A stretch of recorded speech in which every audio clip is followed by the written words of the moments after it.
All things. My cat just sneezed. It's fine. Come here. What's up, guys? Welcome back to my channel. I am Judy and I run Banquet Babe, your favorite lifestyle blog for women in the events industry. So today I want to talk to you guys about what you can do to plan for your events while you're still in lockdown mode. It is such a weird time to be planning events. I think this entire industry is starting to change. Today I want to talk about what my strategy is as far as approaching events that I have to have. They are fundraisers, they are events that I can't put off. Any kind of event you're having, you're gonna need to figure out a strategy. First thing we're gonna talk about is what is not going to work. No. One of the events you can count on not working this year is your standard cut and paste event. This is an event that maybe you've had year after year at the same venue, using the same layout with the same program. And we all have events like that. They're easy and, you can depend on them. They work. Unfortunately, this year, things are going to have to change no matter what. That probably goes for next year too, if I'm being real. It ain't going to work.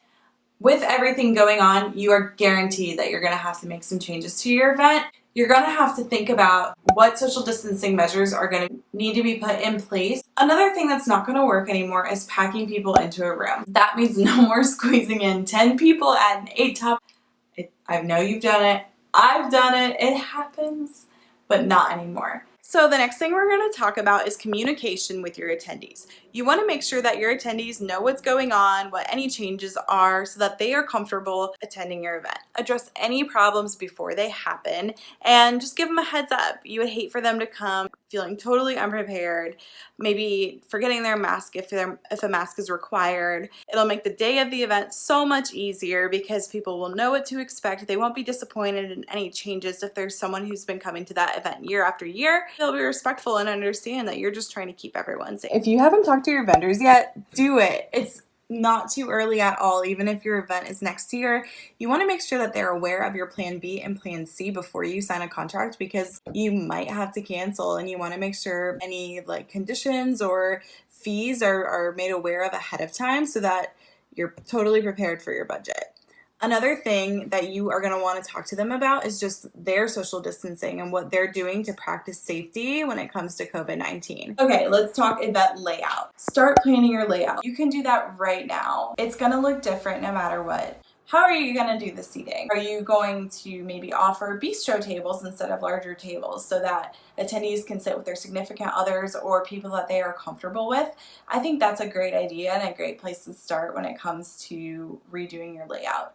Another thing to consider is placing hand sanitizing stations. Where are you going to place them that is easy for guests? Think of places that tend to get more crowded. The food station or the bar. You're going to want to go ahead and plan for those right now. You want to make sure that you're providing signage and things for people to remember to social distance. It doesn't come naturally. The last thing you can start planning for is your event timeline. You're going to want to adjust it to make sure that whatever is happening, for example, you have a race, whether it's a run or a cycling event, you want to make sure that starting line that gets super crowded isn't getting like that again. That means you might have to stagger the start time so that people will come up little by little based on their speed, offer social distancing signage, things like that. And if you have an auction, extend the time so people don't feel like they have to rush over and look at it.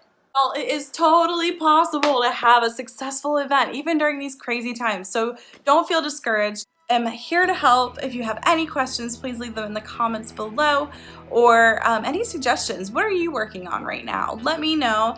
And events are going to look different, and they're going to look different for a while, but we are going to get through it. We're going to come out stronger. You got this. I got this. Let's do it. Don't forget to like and subscribe.